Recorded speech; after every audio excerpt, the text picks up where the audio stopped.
Welcome to the Almost Perfect Podcast, a celebration of fuck-ups, failures, and falling flat on your face.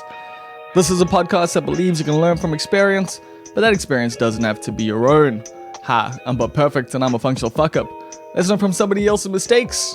And today we are learning from Nina Erasmus. Nina is a dancer, an actor, and a visual artist, so she's creative in quite a few different ways, and we get into how she balances all of them in just a little bit. We talk about dance, man. We talk a lot about dance and how dancers are in touch with their bodies. We talk about Nina's relationship with acting, and we talk about why she cuts up books for art, which is something that hurts me personally, but she explains why she does it quite well. We chat about the inner rebel guiding her basically throughout her life, and we chat about how she has found a passion for teaching. That's coming up in just a little bit, but of course I need to let you know that this podcast is brought to you by you, which means you can support it by going to patreon.com/almostperfect, or you can just go to almostperfect.co.za. Right now, here comes the Almost Perfect Podcast with Nina Erasmus.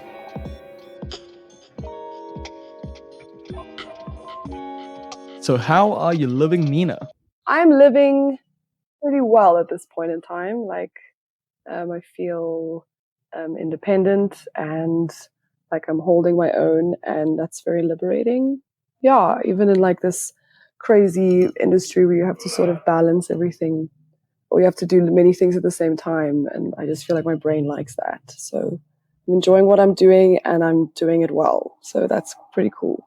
Yeah, you are someone who seems to you do a lot of different things, and I've wondered, is it a necessity thing just in terms of South African creative scene being such a hard thing to navigate, so you've got to have your finger in many different pies, or are you someone who just has a million different ways that they like to create and just goes for everything?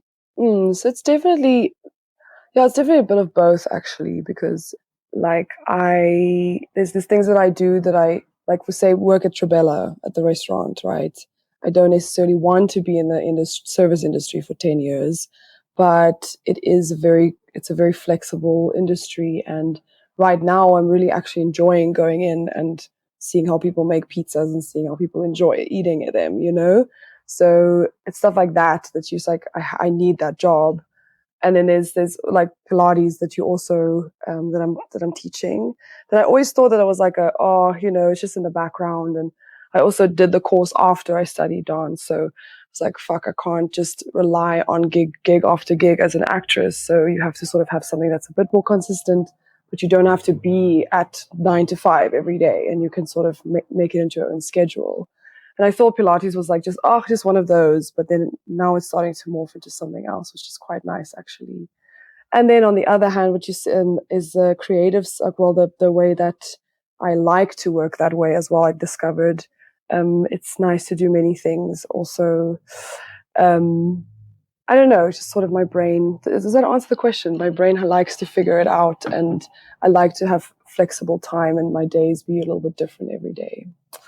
It's hard to focus though, because you're the only person keeping yourself in lane, so I need to constantly sort of reassess, cool, am I doing a good balance of everything? Am I trying to make a collage once a week, or whatever my goal is? Or should I get more Pilates clients? Should I go out and get more? Or am I okay with what I have now and I'm building more on my creative side?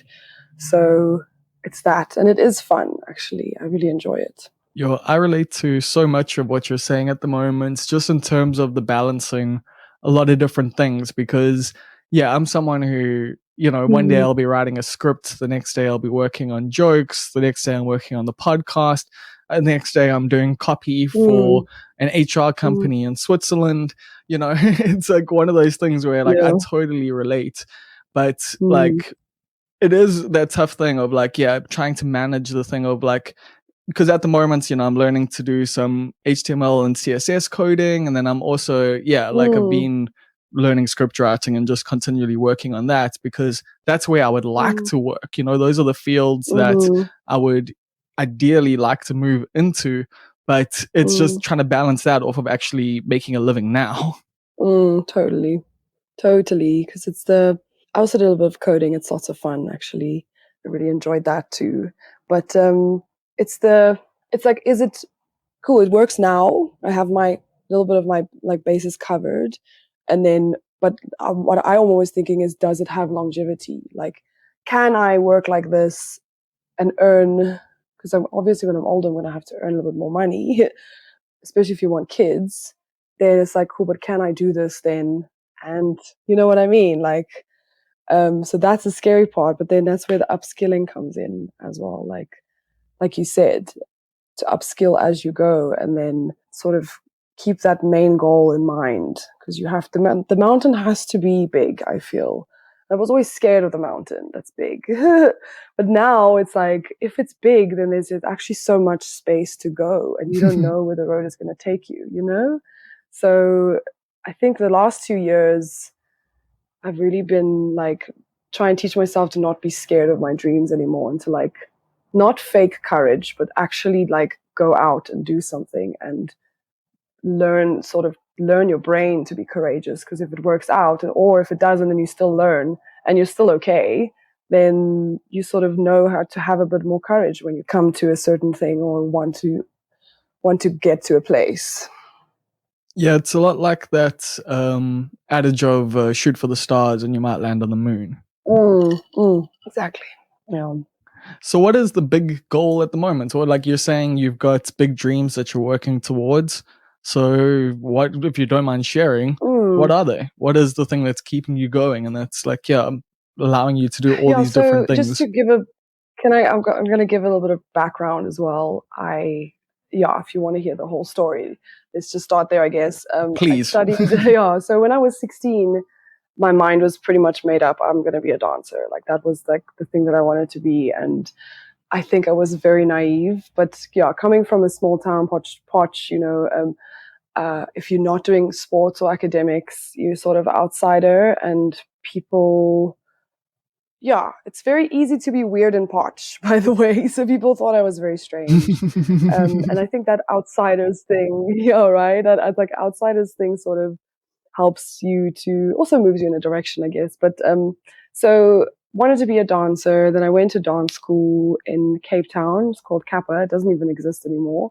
I actually went 1 year at UCT first for dancing, and that was great. But there were lots of theory, and I wanted to be a stronger dancer. So I was like, cool, let me just be in a class with people who are much better than me too. And so I have a ballet background. So I went to Kappa dance school, and for 3 years, and that was fucking hard. It was probably the hardest things I've ever done. What I did not understand then is that they had a very specific way of thinking about dance and the dance world, and theirs was very Eurocentric. Okay. Think Netherlands dance theater, like very contemporary, but still quite ballet orientated contemporary. Yeah, they wanted all their people to shoot for that, And I realized that as a dancer, you have to be a good little soldier, and because you're half athlete, half artist. So, and unless you don't work with a very specific choreographer on that level who workshops your body and how you move, you don't really get to be part of the creative process. And I've quickly realized that, because we had very strong drama as well. So a combined school. It's like drama, singing, and dancing school type thing. They sold it as musical theater, but they actually just want everyone to get overseas so they could look good. And for others, just money, But anyways, so they was shooting in a very specific direction, and our drama was very strong. So we learned how to devise stuff. Like, so you make a play, or you work a monologue, or you sort of acting sort of open up that door of, oh, I can actually be part of the creative process. And so they broke me, and I was left broken at the end of my third year, thinking that I was a shit dancer, which is just ridiculous. Because now looking at myself, I'm like, wow, I can move, and like that's not gone, anyways. Or whatever. So came to Joburg, moved to Joburg from Cape Town, and started the acting thing, and that just. As an insecure 23-year-old, you can only get that much work, which was very little. When was that? That was 2014, I think. 2014, yeah, 2015 actually. That's the year I came to Joburg. And so I worked as a waitress, did my Pilates course. That was very cool. And then, yeah, now it's like 7 years of freelancing. And that's around about the 2015 is what also when I started collaging as well, sort of as a creative outlet. Did some plays with friends, and then now I'm here, I guess. So and the future is, I really I want to bring dance back to people, to like make it civilian friendly. And I would love to, as a choreographer, I don't even want to work with dancers necessarily, because they're all painted in their way. They've learned a technique and they do it that way, and it's very hard to get them out of it. Whereas I've noticed within drama, there's lots of people who are good movers, who are naturally just very talented at moving, and those are the ones I want to work with. So I don't know, I'm not sure how it would look necessarily, but I'd love to do like ensemble work with people who like to dance. And so ensemble meaning a big group of people. So either like flash mob is very interesting to me too, because the kind of energy that a flash mob brings is like, it's electric if everyone just starts dancing together, like randomly. So that's the sort of movement I want to go into. And if you do site specific things and people go, oh, dancing, oh, that's a thing. Like, right, we do it. It's so primal, and you can actually get something out of it. Whereas I feel like the industry is so far removed from what people can relate to. It's on a stage, it has lights, it's very stiff, you're in a theater. I think we can rethink that a little bit. I get that. And I mean, a part of me appreciates that presentation, and like I do enjoy it being a little, stiff and hoity toity at times. But at the same time, dance is something that we all do. It's something that, people connect with every night, around the world. And it doesn't have to be this far removed thing. It can be this, esoteric thing where people are speaking a different language almost. It's its own language, because dance is its own language. Yeah. But then at the same time, I like the idea of making that a lot more accessible. Totally. And whether it be through performance or even like workshops. So like now this year I want to really try and do like improvisational workshops with people who like to move. But in Joburg, the dance scene is the alt dance scene is non-existent. There's literally corporates, and then there's people going to dance classes, and then you get your Vianney Dance Theatre and the Joburg Ballet, and then there's smaller groups like Josie Dance and stuff like that. So it's very the line between amateur and professional is very big. But then also people don't. There's no altered. I don't really see contemporary classes who do what's it, contact improv or anything like that. So now it's like, okay, cool, I need to get people to care about something that they don't even know what it is yet. So, which would in the past be an excuse to not do it. But now I'm like, it's a challenge. I need to, because it's the kind of improvisation that I want to do is it's in your imagination. So it's verbal. I give verbal cues. You can do whatever. It's about your inner self and how it wants to move, because we all have bodily intelligence. Our bodies know. I can teach you how to land softly on the floor, and if you speed it up, it looks like you're going pretty hard, but you're actually still protecting your body. Our bodies have a natural way of has an intelligence. So like I'd like to ignite that in people. But now it's like, how do you sell something to people that they don't know what it is? Because it is quite new.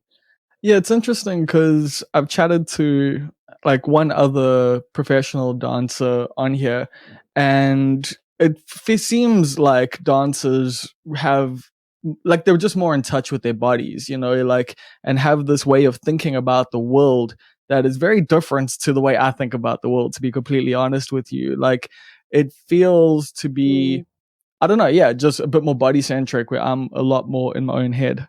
Yeah, totally. Yeah, because that's your strength. For me, that's my body is my strength. Like, I neglect the brain side of things too, but they ignite each other. That's what's so cool. It's like when I teach Pilates now for 5 years. I mainly have like one-on-one clients now, And you can see when someone's like, oh, they're just not feeling it. And then after the session, they're just a little bit brighter, you know? And that's also just like the coolest. That's why I love what I do with Pilates as well, because you can see in a very simple way you're helping people, and it's actually medicine. Pilates is medicine for your body. If anyone's listening, if you don't know what it is, it's a postural, workout, and it builds up on everything you do. So if you're doing cycling or you're swimming or you're playing golf or whatever, the Pilates will support you through that, because you just come a bit more aware of how you're walking, also. But so it really is like a type of medicine, and because it's also injury prevention, it's all about prevention. And we don't hear much of that in the medical industry so much, is preventing. So that's cool. I guess it's all a bit of alt healing as well, and that's also given me a lot of insight as to how to facilitate people who have mind blocks about things, especially about their bodies. We all have a very complicated relationship with our bodies. And I think every single person on this earth feels that way.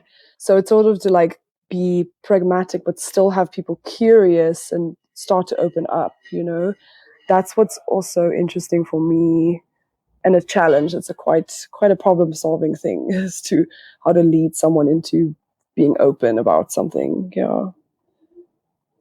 Yeah, I can understand that, because I know, like, it depends on the situation as to just how like physically open I can be with other people, and one-on-one Pilates or one-on-one anything like would have me feeling a little bit awkward. Like, I'm someone, like, I do my yoga and stuff. I use an app, and I'm happy with that, because like I get to do it alone at home and just have my own space and time. And I've often thought about actually going to yoga classes, but the idea of like being there with all those people whilst, we're all in these weird and uncomfortable positions definitely is a little bit intimidating. Yeah, it totally is. I mean, I could totally relate with ballet class was like that. It's just ballet is like you can very, very quickly see when someone's doing it badly. Like even for the untrained eye, you can see. So like I had to like sort of get into positive meditation before class and like tell myself that it's not about them, it's about me. Like I can make my mistakes in that space and I can also enjoy it as well, even if it's with people. And it's quite cool, the energy that you get in, like, say, a yoga class, because you're all sort of fighting through this sequence together. It has I don't know, it has a thing.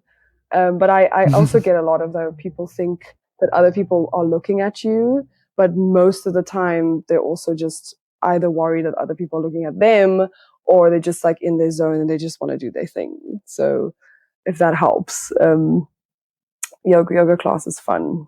If you feel like ever venturing out, it's really nice. Something that I need to actually remember myself is that, like, and it's something I've read a lot, and it's, something lots of people tell you all the time, is that no one cares.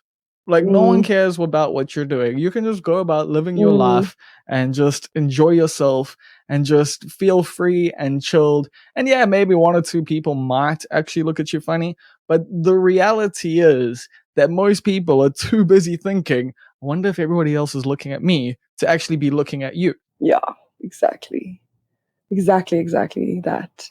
So there's this very experience that I had that was very interesting. So I did like we were at a yoga thing, like a retreat thing, and it's Afrikaans people, so in Pretoria. And it's weird, like it was like every Saturday they're sort of part of the drum circle, people come and have yoga or whatever.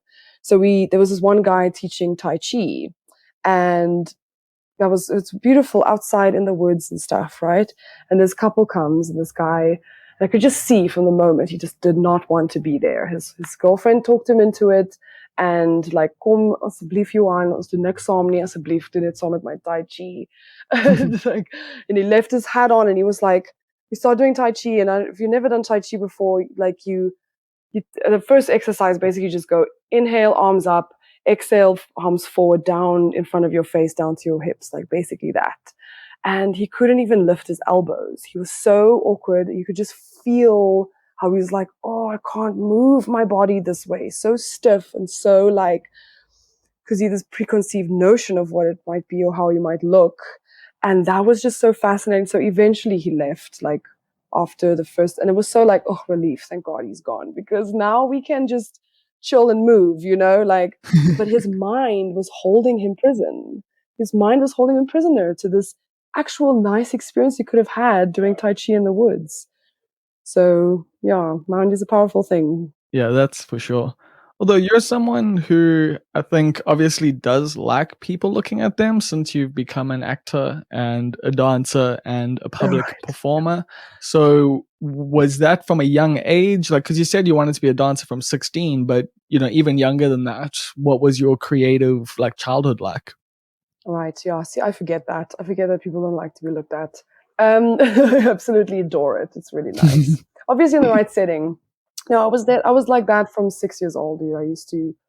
I never used to play with dolls. I had like a dress-up box, and I would dress myself up and play in the garden.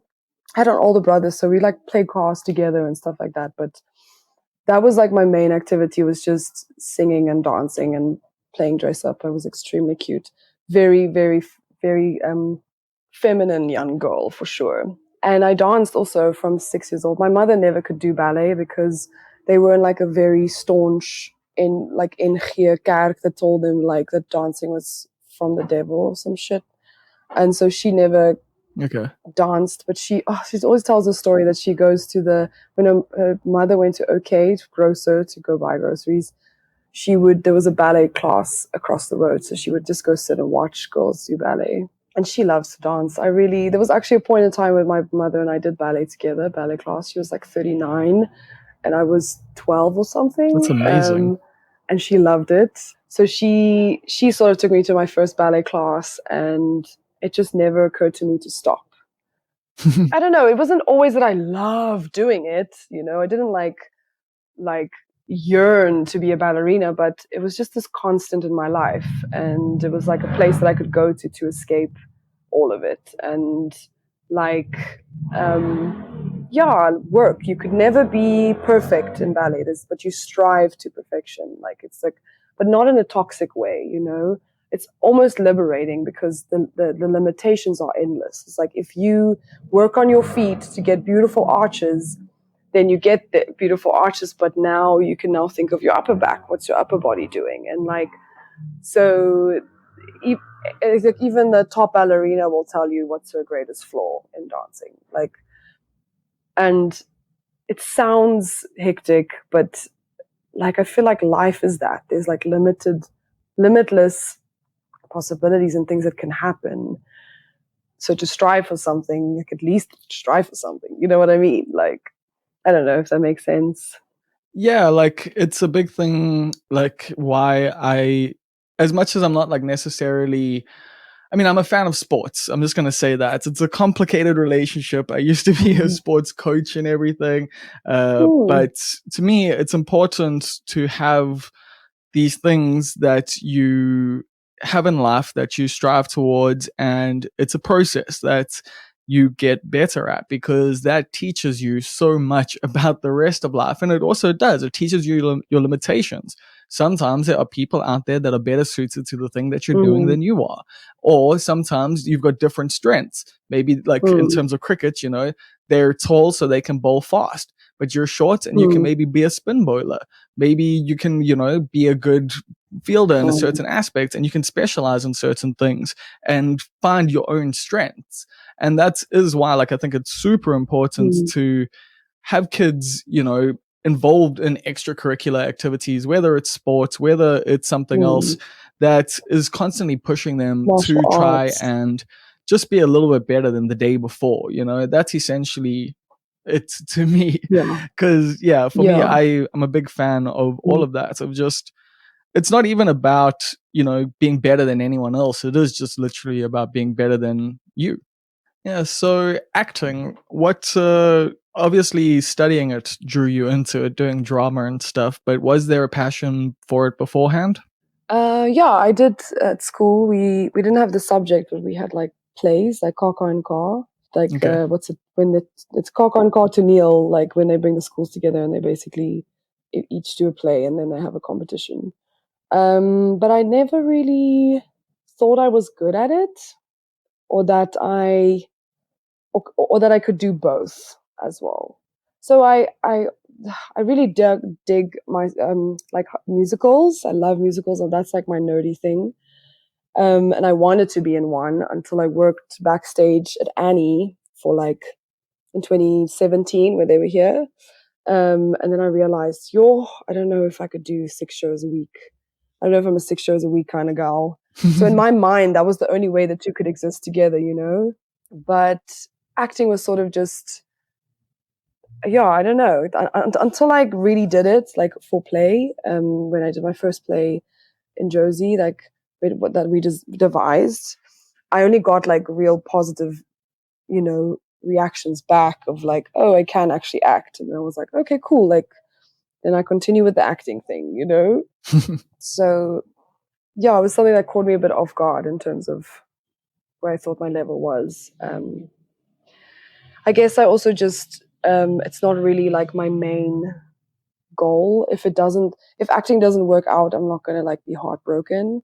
But if I can't one day choreograph the things that are in my head, I think I'll be a bit like sad about that, you know? Yeah.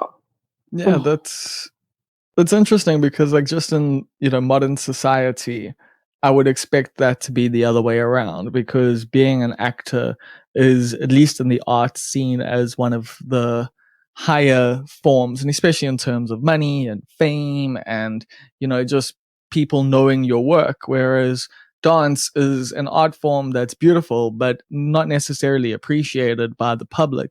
So I just find it very interesting that dance is the thing that you feel more passionately about, because obviously that is just an internal passion more than it is about the external Mm, validation. yeah. No, there's definitely external validation needed, but now not so much anymore. But it's Bob, it's been my whole life it's been like that. I've always gone, like, if someone points that direction, I want to know what's in the other direction. It's like there's always been this inner rebel, and it's frustrated my parents because they don't get it. They don't understand why. But sometimes I'm like, I don't even understand why, but there's sometimes just this voice inside me that just goes, let's try something different. Or I'm feeling, even though this thing doesn't make sense, I want to do that thing. Um, Sense in the financial place, or like I'm not in the right environment now to really pursue dance the way I want to. And I really want to be in the right environment, obviously. But there's still something in me that can go, I can still learn from this to be here right now trying to do it. And yeah, fuck, swimming against the stream. But I just have this feeling that because I am like that, it's actually going to be like a strength later. Because especially with acting, is like I I hate that people go, okay, just take any job and take whatever you can get. I don't like that notion. I feel like I want to be selective of the things that I do choose, even if there is little work, even if it's like, it's a sort of a death wish for an actor to be picky. But I don't want to be pushed into a certain way of doing, especially in the Afrikaans industry. Like CakeNet, I don't think they know what to do with me, like if I even get in there. And then if they do, maybe they want to then change or bring, I don't know. I just don't see it. I just don't see it working. And my parents are like, why did you just audition for Binnenlanders? And I'm like, I have auditioned for Binnenlanders. Like I wouldn't mind. I will go in there, but I don't think that is my route. It doesn't feel like it's that. So right now, I'm in the process of writing a series with someone, production company from Cape Town. And it's sort of around my life as a person in Joburg, trying to look for friendship post-COVID. But she now has developed her own sort of character, so she's not really me anymore. So script devising, and that can go either which way. You know how film goes, like it can, or even series are actually worse. Like you could literally shoot the pilot, cast everyone, sign contracts, and then all of a sudden they just go, yeah, sorry, we don't want this anymore, and then you're done. But they own all your ideas. So there's a lot of your heart that can't be completely in it. A lot of my heart that I'm saying, but I I don't care. That's like more exciting for me actually than doing audition after audition and sort of waiting on a director to like decide that you are now good enough for the time or whatever. You know, there's just so much about acting that's just not in your hands. And I don't know, I like to be in somewhat control. And even if it's like a death wish to my acting career, like I said, I don't feel like I have much to lose. That's cool. Then it didn't work out, and I'm sure I still learned something. And then I'll maybe still go for my Benelandes audition. So I'm very torn when it comes to acting. Yeah, like that, especially when I did the Lovely with Hallie. Like it was just I've only had like nice experiences on set that way and making cool stuff. I was And going to ask you about that. yeah, I want to keep doing those kinds of things too. And that was pretty cool. What did you want to ask about that? Well, just how did you meet Hallie and how did that all come together? Because I met you for the second time when you were hanging with Hallie at Queertopia. So, you know, and like Oh I've seen yeah. Belovely, obviously. I had Hallie on here because I watched Belovely and I really enjoyed it. I thought it was such a sweet, like, piece of cinema. Thank you. So, yeah, I wanted to know how did you guys meet and how did it all come together? Yeah, oh, Hallikins. So I met her. She was one of the first friends I made in Joburg, and for her as well. So we were both new to Josie, and was at like a friend's party, house party somewhere in Parkwood or some shit. And yeah, Hallie just rocked up, and the first thing I noticed of her was her small frame and her beautiful collarbone. And then we sort of had crushes on each other. And she messaged me, and then we almost dated actually. But then I was on a fucking rampage with broken hearts, and she saw that, and thank God she saw that. And then we just sort of eased into friendship, very elegantly actually. And then she asked me if I want to do this thing, and she actually, how did it happen? Yeah, she just had a concept about it, and we came together twice to sort of rehearse because it was actually more about the dancing, you know, in the middle where the steam comes or whatever. Yeah. We actually worked on that bit way more, and the other stuff that I'm like talking and brushing my teeth, and the beginning part was more just workshopped on the day, and it was such a cool. Oh, yeah, I was very nervous because it's just me. So I get in diva mode and I'm hungry and I only want to drink green juice and like shit like that. But then just playing around and actually then having the setup, and it was nice to, you know, Hallie's very good at making you feel comfortable. She's an amazing director. She's got such a natural way of bringing that thing out, you know, in people and making them feel comfortable. And she's just extremely empathic as well. And just even, well, I worked on set with her again for The Forge. They did that. Yeah, you saw that. But then I got to see her in action with people on set, and she's just really good. She needs to have more work. Please, everyone, give Hallie Haller all the directing work, please. She's really good. But so yeah, we did Belovely, and then she just sort of like left it for 2 years, and I was like, girl, what's happening there? Because I was like, oh, girl, I have a show reel now and all that, you know. But when she finally, it's good that she did it when she did. You know, it was good timing actually because everyone was in lockdown and looking for new content, tired of Netflix, and yeah, it was very cool. Didn't think that it would look so nice. I also enjoyed it because seeing yourself is like super cringe. But yeah, it was cool how it got attention as well. Because sometimes you'll make something and people didn't even know you did, you know? Especially with digital stuff. Like that's very hard to get people to watch your shit. Something I also want to dabble in is dance films, so making little dance clips. But then, yeah, getting like a couple of hundred views on it, and you spent hours, blood, sweat, and tears trying to capture this thing. But I guess it's also that's the other part of it is how to get it out there. I don't know if you probably know what that feels as well, like with podcasting. Oh, definitely. But I've just taken the other approach, like, because I just don't give a fuck anymore. Like if one person listens, if 1,000 people listen, if 10 million people listen, cool. Like I'm getting to have a rad conversation with people like every single week. I get to learn more. I get to know, like I get enriched so much from this. I have learned so many different skills from doing this that it really just doesn't matter anymore. Like because, and I'm at that point because, the numbers didn't get to where I thought they would be at this point. I mean, they're still good. Like everyone else I tell in podcasting, when I tell them my numbers, they're like, what? Really? And I'm like, yeah, it sucks. And they're like, nah, dude.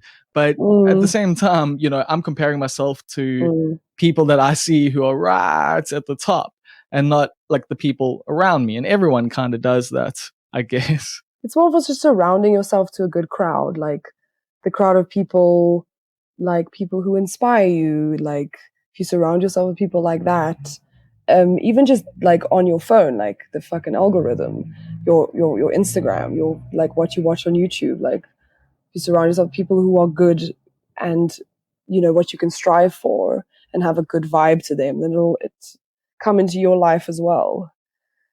And like I met what's his name? I can't remember, another dancer, but he says that he like wipes his YouTube every now and then. He like so that the algorithm doesn't like get him stuck at a place, which I think is very smart. Because especially with something like YouTube, it's like I like to watch varied, especially lots of politics stuff. We don't have to get into that, but say like I watch like a Russell Brand video, and then the next suggestion would be like Tucker, and I'm like, what the fuck is it suggesting Tucker Carlson to me now? But I'm like, okay, cool, and let's listen to a little bit of Tucker then. What's the harm in that? But then it's like even more of a win because then like after that it's fucking Ben. I'm like, no, I don't want Shapiro on here. That's it. I'm gonna wipe it now. Like, yeah. But Yeah.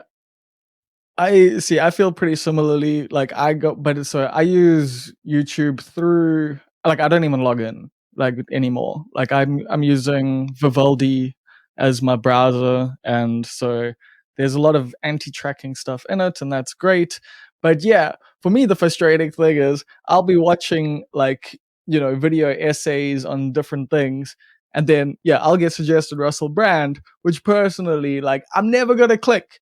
And every day I see a Russell Brand video in my feed, and I'm like, but I've never clicked on this. I've never clicked on anything relating to the guy. I've never wanted it. And I feel like everyone experiences that, like on YouTube, where it's just like the popular conversational guys are going to be shoved in your face.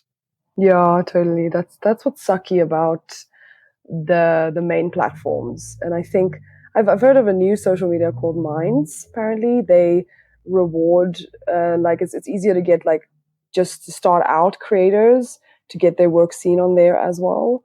And I mean, they're not nearly as big as like Facebook or Instagram, but the way how they won't just just not just all the top dogs. You don't only just see the top dogs all the time. It's like we need that like starting out creatives too to also get seen. And on Minds, you can also adjust your algorithm. So you can say, do you want things similar to what you're looking for? Or do you want things that are opposite to what you look at? So like to get other kinds of opinions or people who, then you can also adjust it to, what you feel like on the day. Like, do I want to see similar stuff or do I want to see people who are talking about exactly the opposite as I am, which is interesting thought, right?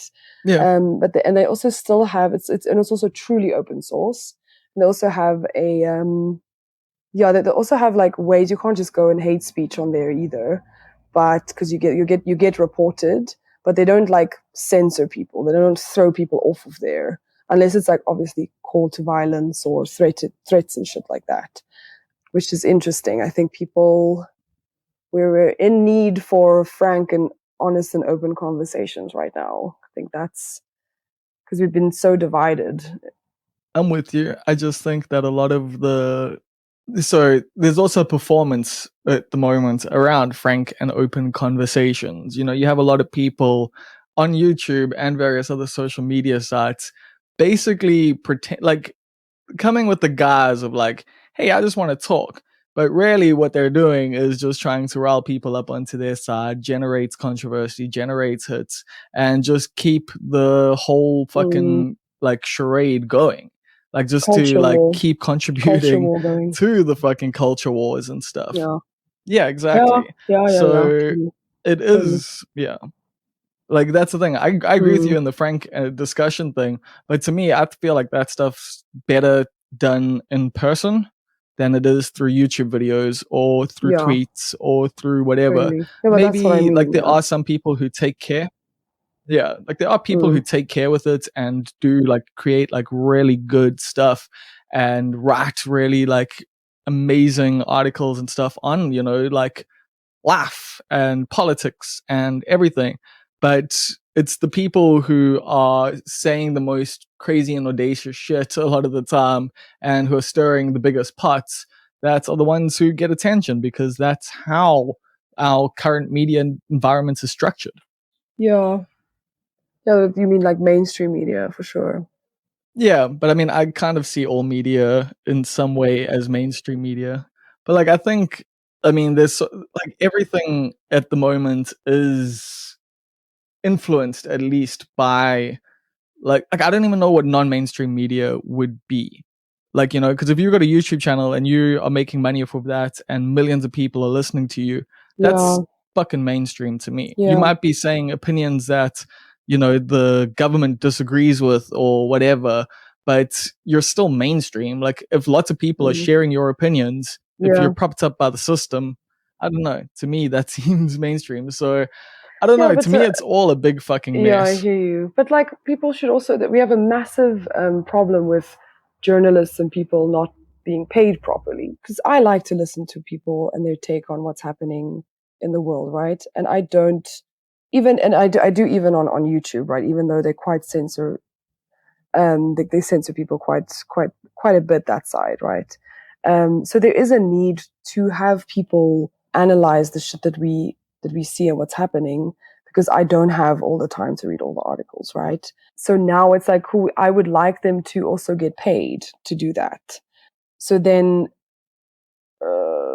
you're saying that's still part of the mainstream media then? If you're someone like Russell Brand, who's literally been in movies, like he's done stadium shows, you know, it's like to me that's like very much you're the mainstream dog. Like you're not like you might be saying some alternative stuff, but it's not like, you know, he's an anarchist, you know, busy organizing with the homies on the street, you know? It's a very different thing. To me, a lot of it's I agree with like analysis. Like I really enjoy analysis, but I do think there is a performative aspect to a lot of it that makes it contrived and that like I like feel like on all sides of the spectrum, like literally no matter who it is, there is this weird vibe to it to me that just feels like nobody actually believes what they're fucking saying.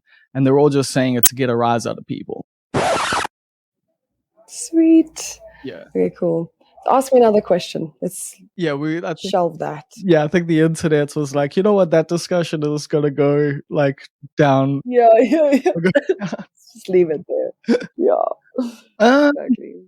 Yeah, where did I actually want to go? So we were chatting before that. We were chatting a bit about Tally. We were chatting a bit Acting. acting and stuff. Yeah. Yeah, like what else have you been a part of lately? I see you did the 48-hour film festival and that. And do you see acting as the thing that?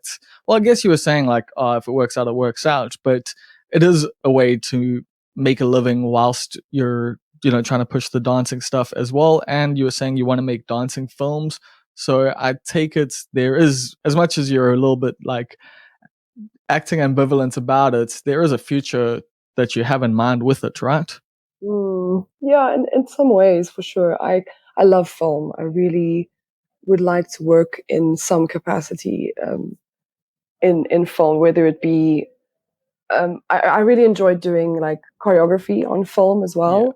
So working behind the camera in that sense would also be fucking fantastic.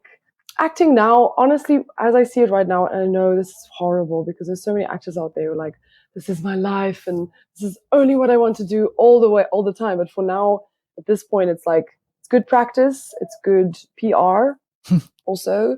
and I enjoy it. So if it happens that I can make a living off of it, that would be cool too. I would love to do that as well.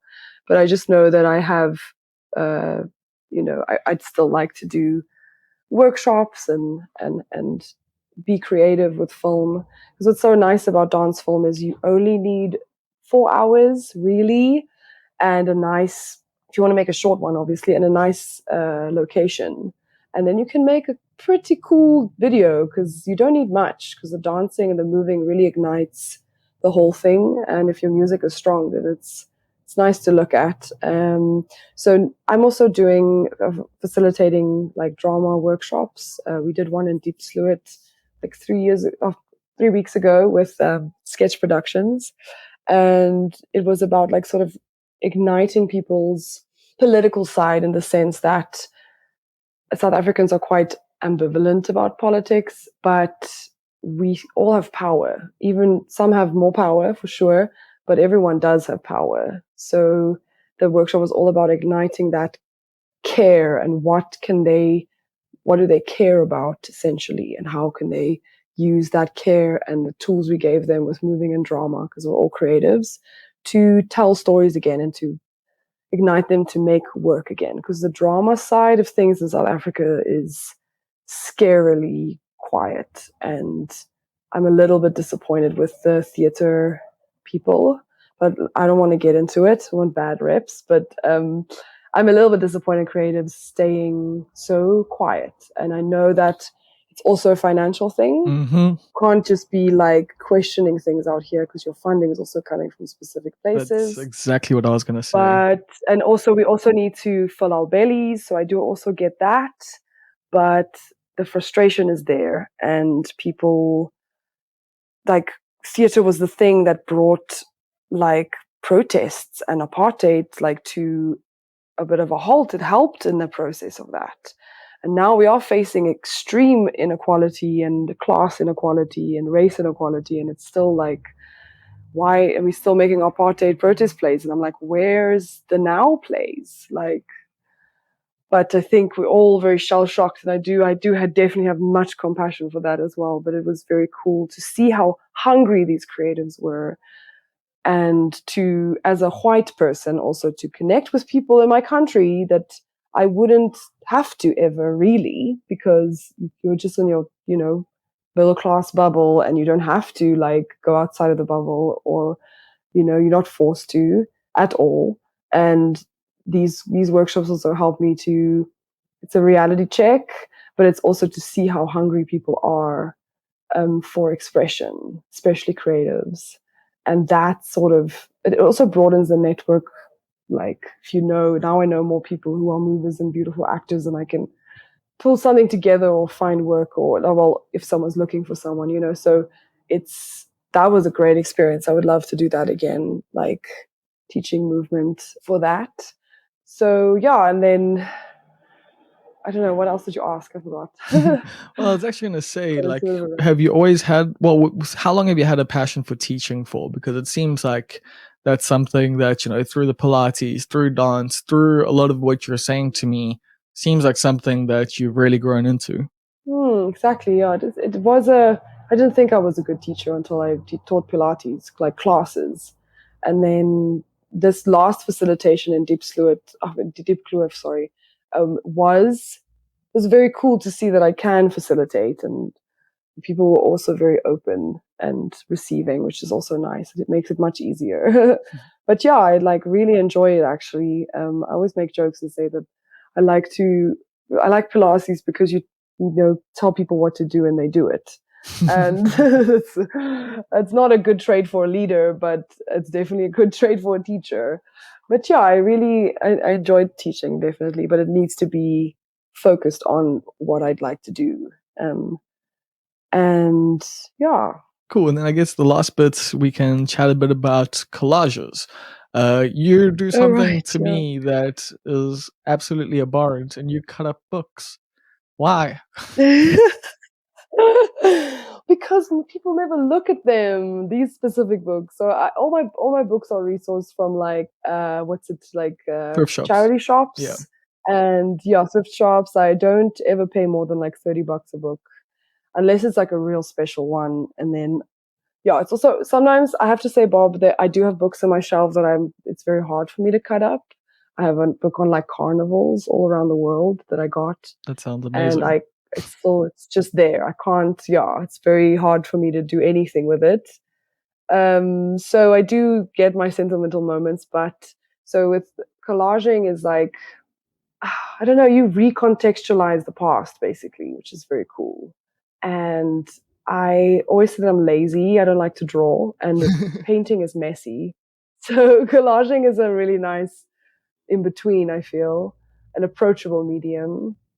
And it's very like, I don't know, it's quite surreal as well. I like surrealism and Dali and stuff like that. So you can paint the world in a bit of a different place. It's in a way the past really, because the books that I get are like 80s, 90s, you know, that because I love the color of that pages. So the retroness, and it's very telling as to like what kind of things were people like consuming, and just in terms of a feminist perspective, how far we've come as well, which is quite nice to see.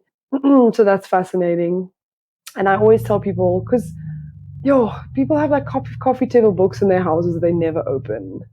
Like my mom just gave me a book on Tuscany. It was like the best pages ever. It's like thick magazine type, beautiful book about Tuscan design and houses, you know. And I asked her like, why, you know, we've had this book since I was like 9, and have you opened it once since we've built our house? Like we built like sort of a Tuscan inspired house. And she's like, no, I didn't. I never opened it. And I was like, yeah, well, see. So I kind of want to do this book haul where like I have people post me their fucking coffee table book and I give them a collage back or something. Like, yeah, if anyone's interested, let me know. Yeah, I guess that is a thing about coffee table books in particular, is that most people don't buy coffee table books to look at them themselves. They're there because they need Yeah, something for guests to see to make them yeah. seem worldly, I guess, you know, or like It's like the interesting and cool. OG, yeah, like educated, you know, yeah, that's true. It's like a virtue signal, the OG virtue signaling. It's like, hey, I know who Frida Kahlo is, you know, like, Yeah, that's exactly it. It's so I guess in that regard, like with those kind of books, fine. I don't mind you cutting them up mm. too much, but don't come for my Which novels. ones irk you? No, I won't do that ever. No, no, no. I love to read, so I won't do that.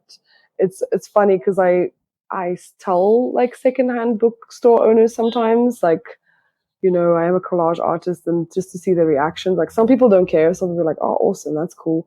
And then, but there's these Balis that are just like, how can you cut a perfectly beautiful book? Exactly. Like if it's Like, damaged or there's already pages missing or something like that, fine. yeah, Like, I don't yeah, mind that. But like a perfectly good yeah, book, it would hurt me. Like magazines, that's fine. yeah. There's a million magazines you Okay, like, but like exactly. actual books that when I saw that, it stung a little, but I understand Yeah. now. Yeah. It's okay, Bob. It's fine. We'll do a workshop, and then I just want to break that barrier too. I want to give you a book and then watch you rip out a page and see you liberated. Yeah, it depends on the book. Like Yes. I If think it's that like one that you bring that you never opened, yeah, totally. yeah, or there might just be some things like where it's just by getting some anger out. Yeah. Do you feel like you sometimes do need to get anger out? Yes, 100%. But I think anyone who knows me knows that. I Okay. Yeah, I might come across as pretty Yeah. chilled on here, and I have worked Yeah. long and hard on the anger thing, Mm. but it's been a driving force in my life for a very long time. Aggression is interesting. It can propel you also in directions, you know, it can get you off of your ass and get you to do shit as well. At least ignite a start for something. Oh, I'm not saying 100%. like, yeah, so there's like good parts of it for sure, just like anything. Yeah, fuck you, I'll show you is like the number one like motivator. Yeah, yeah, it really is. Like anger and rage really does help. It's not like it doesn't last long. It's not good longevity. Like doesn't have longevity, but it definitely helps, especially if you're freelancing. Like, wow, it's hard. Hey, like I'm sure you know to get Yes. yourself. You can't wait for motivation. Absolutely can't. You have to do it on the days where you don't feel like you want to, and those are actually the days that matter. Like because motivation will not, it'll dwindle as fuck.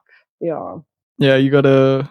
What's it? If you stay fit, you don't have to get fit, or if you stay ready, you don't have to get ready, whatever it is.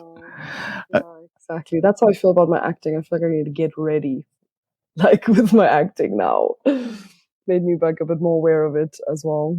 Okay. Okay, so this is a new thing, so you wouldn't have heard it with the Hallie episode, but we're ending every episode of the podcast off the same way these days, or with the same question.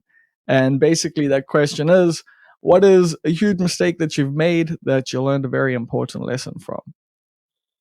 Jeez, I have to think about this one because I'm so perfect. It's hard to pinpoint one. Just kidding. It's just so many rushing through your head right now. You just don't want to blow it Yeah, up. yeah, yeah, exactly. Wait, let me just think. It doesn't have to be the Oh biggest yeah. mistake, Well, but like, well, I feel yeah. I feel like also just a repeated mistake.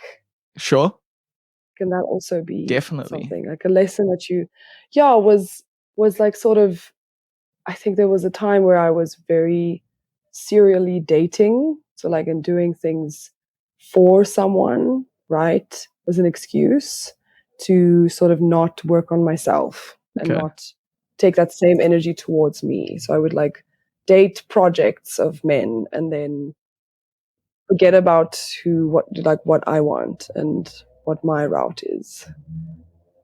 Because anyone that's worth your while and your time would like support your journey too. So that's a mistake for sure. Okay, I think a few people might have needed to hear that, and a few people might actually relate. Yeah, I hope so. Really, that's all we could hope for as artists is that people see us and they see themselves reflected too. Amen. Cool. Well, thank you so much. That does bring us to Thank the you, end. Bob. And yeah, this Yeah. was a great Hope you have a chat. good hour. It was. I really enjoyed it. It's really nice. And all the best for this podcast and for yourself also. Like keep on keeping on. Like you're doing good. Thanks. I'm sure the anger will see me through. So that was Nina. What do you think? You enjoyed that chat? Go follow her on Instagram at If You Like Nina's Collages. I think it's a fantastic fucking name for her collages. And yeah, I'm excited to see what work she does in the future, see what she can do with dance. Because yeah, in South Africa, it is underappreciated art form. Anyway, how are you? How was your week? Anything interesting happen? Can't think of anything. Can't think of one single noteworthy thing that happened in society this week, personally. Yeah, right. Yeah, fucking right. Everyone lost their damn mind this week. That's for fucking certain. A lot of comedians were out here busy talking about how it's dangerous to be a comedian now, and it's sickening. Absolutely fucking sickening that Will Smith love tapped Chris Rock at the Oscars. Yo, I've never seen, like, it's pathetic, man. Like, just watching comedians just freak the fuck out about all of it, because it's like you have to be at a very high level in comedy that being hit is not like something you know is a possibility at every comedy gig you go to. Like, most comedy gigs don't even have security. Like, we've all been very aware that we can catch hands for our words. That is something that has been very apparent for a very long fucking time. This has been apparent because a lot of us have caught hands for saying words. So just seeing all the hand wringing and shit this week has been pretty interesting. And then on the other side, seeing everyone going like, oh yeah, it's time to hit comedians. I'm like, You are so late. You are so behind the fucking times. Jim Jeffries got fucking punched on stage years ago. It made his fucking career before the gun joke. Like, there is an entire fucking genre on YouTube, basically, that is comedian and audience member fight. Like, often, audience member gets up, goes to hit a comedian sometimes ducks, sometimes doesn't, swings back, picks up the mic stand, other people get involved. Usually the guy who got on stage gets rushed by a bunch of fucking people and just gets the living shit kicked out of them. And yeah, that's a whole genre on YouTube that you can check out. I mean, as a comedian, I'm aware of these things.